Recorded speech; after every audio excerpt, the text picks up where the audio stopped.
चांद के बाद अब सूरज पर भारत। सूरज के नजदीक पहली बार पहुंचेगा भारत। अब 24 घंटे सूर्य पर नजर रखेगा भारत।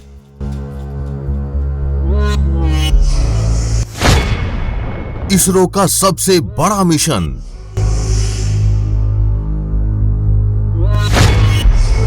जानिए क्या है आदित्य L1 मिशन। चांद के बाद अब भारत का इसरो सूर्य पर जा रहा है। जी हां, सही सुना आपने।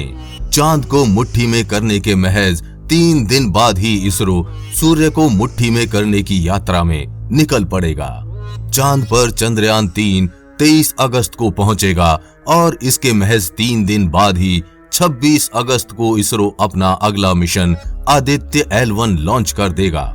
आइए इस वीडियो में जानते हैं आसान भाषा में आखिर ये आदित्य L1 मिशन क्या है और चांद के बाद सूरज पर क्या करने जा रहा है इसरो, और साथ ही जानेंगे अब तक कौन कौन से देश सूर्य पर जा चुके हैं। चलिए जानते हैं विस्तार से स्टेप बाय स्टेप हिंदी में। आदित्य L1 सूर्य का अध्ययन करने वाला पहला अंतरिक्ष आधारित भारतीय मिशन होगा। आदित्य L1 उपग्रह मिशन भारतीय अंतरिक्ष अनुसंधान संगठन इसरो द्वारा शुरू किया गया मिशन है, जिसके माध्यम से इसरो द्वारा सूर्य के वातावरण संबंधित विस्तृत अध्ययन किया जाएगा। आदित्य L1 को अंतरिक्ष में ऐसी जगह स्थापित किया जाएगा जहां से सूर्य पर होने वाली घटनाओं पर 24 घंटे अध्ययन किया जा सकेगा। इसरो द्वारा पहले इस मिशन का नाम आदित्य 1 रखा गया था, परंतु इसके पश्चात इस मिशन के दायरे को बढ़ाते हुए इसका नाम आदित्य L1 रखा गया है। इस नाम बदलने के पीछे भी दिलचस्प कारण है जो आगे आपको वीडियो में पता चलेगा। अब आपके मन में सवाल आ रहा होगा कि सूर्य के पास तो कोई भी चीज जाएगी तो तुरंत जलकर राख हो जाएगी, तो ये उपग्रह वहां कैसे टिकेगा? तो इसका जवाब है लैग्रांज बिंदु। लैग्रांज बिंदु अंतरिक्ष में वो बिंदु है जहां विभिन्न पिंडों जैसे सूर्य या पृथ्वी, सूर्य या चांद, सूर्य या अन्य पिंड के मध्य गुरुत्वाकर्षण एवं प्रतिकर्षण से गुरुत्व का मान संतुलित हो जाता है। उस जगह को लैग्रांज बिंदु कहते हैं। दरअसल ये वही ऑर्बिटल है जो सूरज और पृथ्वी के बीच का पहला लैग्रांजियन पॉइंट है। लैग्रांजियन पॉइंट अंतरिक्ष में एक ऐसी स्थिति होती है जो पृथ्वी से भेजी गई चीज को वहां रोके रखती है। इस जगह पर गुरुत्वाकर्षण का खिंचाव और कक्षा की गति संतुलित रहती है। यानी आदित्य L1 को सूर्य पर नहीं भेजा जा रहा, बल्कि सूर्य और पृथ्वी के बीच एक ऐसी जगह रखा जाएगा जिसे लैग्रांज बिंदु बोला जा रहा है, जो पृथ्वी से लगभग 1.5 मिलियन किलोमीटर दूर है। L1 बिंदु के चारों ओर प्रभामंडल कक्षा में रखे गए उपग्रह को सूर्य को बिना किसी बाधा के लगातार 24 घंटे देख सकते हैं। पृथ्वी और सूर्य के मध्य 5 लैग्रांज बिंदु हैं, जो कि L1, L2, L3, L4 और L5 हैं, जो कि प्रभामंडल कक्षा में स्थित होते हैं। आदित्य L1 उपग्रह को लैग्रांज बिंदु L1 पर रखा जाएगा। इसी कारण इसका नाम बदलकर आदित्य L1 रखा गया है। सूरज के विस्तृत अध्ययन के लिए आदित्य L1 उपग्रह में इसरो द्वारा विभिन्न प्रकार के उपकरण लगाए गए हैं, जिनसे सूर्य के वातावरण संबंधित विस्तृत डाटा प्राप्त हो सकेगा। आइए अब जान लेते हैं आदित्य L1 में लगे इन उपकरणों के बारे में। सबसे पहले इसमें विजिबल एमिशन लाइन क्रोनोग्राफ यानी VELC लगाया गया है, जो कि सौर कोरोना एवं चुंबकीय क्षेत्र की जानकारी देगा। इसमें सोलर अल्ट्रावायलेट इमेजिंग टेलीस्कोप यानी सूट लगाया गया है, जो कि सूर्य के फोटोस्फीयर एवं क्रोमोस्फीयर के अध्ययन के लिए काम आएगा। इसमें Aditya solar wind particle experiment यानी ASPEX लगाया गया है, जो कि सौर उत्सर्जन एवं विचलन के अध्ययन के लिए काम आएगा। इसमें plasma analyser package for Aditya यानी PAPA लगाया गया है, जो कि सौर तूफानों की प्रकृति एवं विचलन की स्टडी हेतु काम आएगा। इसके अतिरिक्त इस मिशन में solar energy x-ray spectrometer, magnetometer तथा हाई एनर्जी एक्सरे स्पेक्ट्रोमीटर भी शामिल किए गए हैं। आपके मन में सवाल आया होगा कि क्या भारत ही पहला देश है जो सूरज पर जा रहा है, या इससे भी पहले काफी देश सूरज पर जा चुके हैं? तो आपको बता दें, सूरज पर अब तक America, Germany, European space agency ने कुल मिलाकर 22 मिशन भेजे हैं। इनमें से एक ही मिशन फेल हुआ है, एक आंशिक रूप से सफलता हासिल कर पाया था।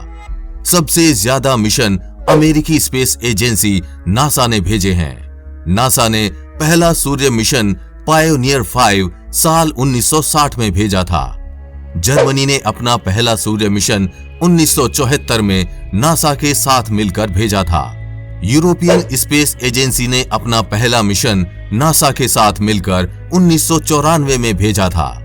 नासा ने अकेले 14 मिशन सूर्य पर भेजे हैं। इनमें से 12 मिशन सूरज के ऑर्बिटर हैं, यानी सूरज के चारों तरफ चक्कर लगाते हैं।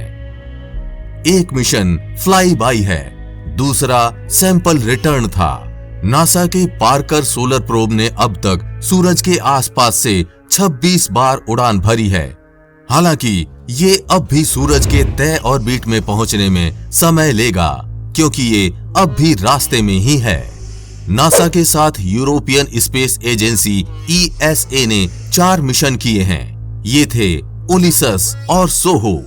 उलिसस के 3 मिशन भेजे गए हैं।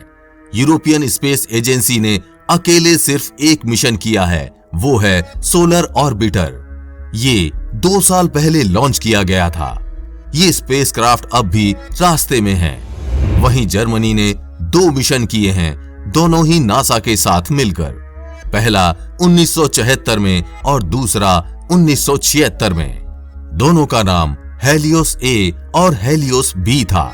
नासा का 1969 में भेजा गया पायोनियर E स्पेसक्राफ्ट एक ऑर्बिटर था जो फेल हो गया था।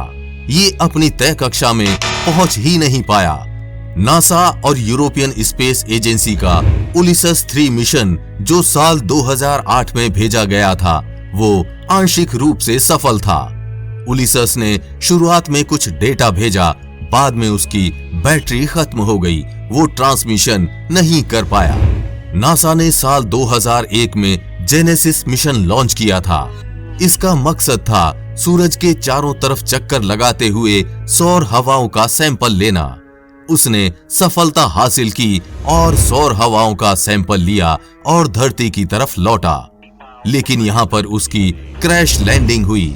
हालांकि नासा के वैज्ञानिकों ने अधिकतर सैंपल कलेक्ट कर लिए थे। अब जानते हैं क्या काम करेगा भारत का आदित्य L1। आदित्य L1 को अंतरिक्ष में ऐसी जगह स्थापित किया जाएगा जहां से सूर्य पर होने वाली घटनाओं पर 24 घंटे अध्ययन किया जा सकेगा। इसके माध्यम से इसरो द्वारा सौर कोरोना, सूर्य के वातावरण, सौर हवा, कोरोनल मास इजेक्शन CME, सौर उत्सर्जन, सौर तूफानों एवं सूर्य के चुंबकीय क्षेत्र का अध्ययन किया जाएगा। अब आपके मन में सवाल आ रहा होगा कि सौर कोरोना, सौर तापमान, कोरोनल मास इजेक्शन CME और सौर उत्सर्जन क्या होता है? तो चलिए जान लेते हैं इसका भी जवाब। सौर कोरोना को सूर्य किरीट या सूर्य मुकुट के नाम से भी जाना जाता है। ये सूर्य का बाहरी आवरण होता है जो कि सूर्य ग्रहण के समय ही दृश्यमान होता है। इसका तापमान अत्यंत अधिक होता है जो कि 6000 केल्विन के समीप होता है। सौर उत्सर्जन, सूरज द्वारा उत्सर्जित की जाने वाली विकिरण को सौर उत्सर्जन कहते हैं। सौर तापमान, सूरज की सतह अत्यंत गर्म होती है जिसे कि क्रोमोस्फीयर कहा जाता है। इसका तापमान 6000 डिग्री सेल्सियस होता है। कोरोनल मास इजेक्शन CME, सूर्य से कोरोना एवं संबंधित चुंबकीय क्षेत्र का निर्वात में उत्सर्जन कोरोनल मास इजेक्शन कहलाता है। अब अंत में जानते हैं कब लॉन्च होगा आदित्य L1 और इसको पहुंचने में कितना समय लगेगा। माना जा रहा है कि भारत का पहला सूर्य मिशन आदित्य L1 26 अगस्त को लॉन्च किया जाएगा। इसरो ने लॉन्चिंग लागत को छोड़कर 378.53 करोड़ रुपए की भारी लागत से इस परियोजना को बनाया है। इसरो आदित्य L1 उपग्रह को तैनात करने के लिए ध्रुवीय उपग्रह प्रक्षेपण यान यानी PSLV का उपयोग करेगा। लॉन्च के बाद मिशन को, जो पृथ्वी से लगभग 1.5 मिलियन किलोमीटर दूर L1 बिंदु के आसपास हेलो कक्षा तक पहुंचने में लगभग 109 दिन लगने की उम्मीद है। हम उम्मीद करते हैं कि आपको ये जानकारी अच्छी लगी होगी और आप इस मिशन के लिए कितने एक्साइटेड हैं, हमें कमेंट बॉक्स में लिखकर जरूर बताएं। आदित्य L1 और चंद्रयान 3 मिशन पर आगे भी अपडेट्स आती रहेंगी, इसलिए अपडेटेड रहने के लिए चैनल को सब्सक्राइब करके बेल नोटिफिकेशन ऑन जरूर कर लें। वीडियो को लाइक और शेयर करना ना भूलें। जल्द ही मिलेंगे ऐसी ही इंफॉर्मेटिव वीडियो के साथ। तब तक के लिए बी हैप्पी, बाय बाय।